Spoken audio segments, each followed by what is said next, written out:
There was never a definite one singular concept. It started off with me flying to New York to meet No ID in the studio. We had 6 days of recording time booked. We were going to see what happened, and luckily something happened quite extraordinary, something special happened in those first 6 days, so we booked another 3 or 4 days, and we tried to finish the record off within 10 days. Ultimately, I've been looking to work with someone from the hip-hop R&B background for a number of years, and No ID's name has always cropped up, and he's a guy with integrity. His recent work, stuff he'd done with Jay-Z, I was loving what he'd done, so I was excited to work with him. Didn't have any wild ideas.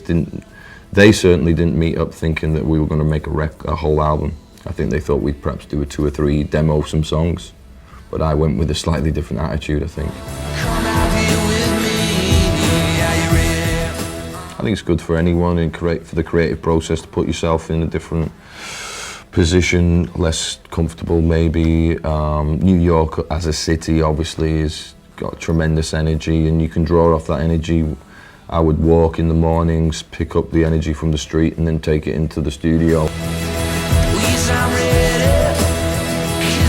For me, I was more interested in seeing what happens when you start making a record without your classic drummer, bass, guitar setup. What happens when you substitute the drummer for No ID, and No ID is one of the best drummers. That's why I said to him as a recording, you're one of the best drummers I've ever worked with. You're a great drummer, but you do things that certain drummers can't do because you're programming those drums. And the act of flying out to New York, living out there on my own, and working with people I'd never met before who are pretty revered in their own world. I have little significance to them before I arrived as an artist, perhaps other than Bittersweet Symphony, songs from the 90s. They may be the only things that have penetrated their world. By the 4th day of recording, we all had this idea that perhaps we would never meet up again, because No ID's schedule was getting, because of the success of Jay-Z as well, his whole calendar was looking full for the next year.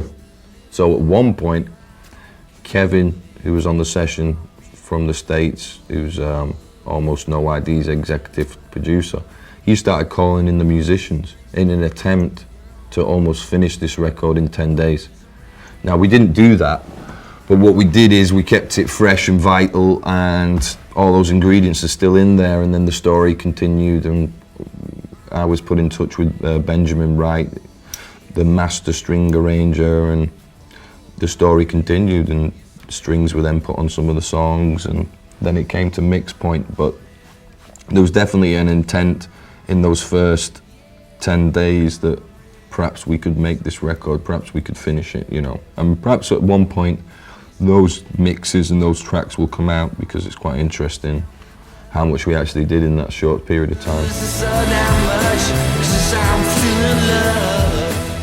The hours we were working were, you know, until 5, 6 in the morning, and then rather than starting late again the next day, we literally starting at 12 the next day, so we were doing some long hours. But I was inspired at the possibilities that surrounded me and really wanted to embrace them. So, you know, like I've said before, that in retrospect, I'm sure they see me as a little bit crazy. You know, and I accept that, because I was having to go there really to get this thing to happen. And for them to have the humility to be able to hear, for some kid from England to give them lines that are reminiscent of Funkadelic or Motown or what have you, and then play them. You know, that was really good. That's when I realized I was in a really good creative situation, because people were willing to play riffs that I was giving them, but they also had something to offer when they were let off on their own to express themselves. I could never have told Steve Wyman how to play the guitar at the end of Are You Ready, because I just simply couldn't go there.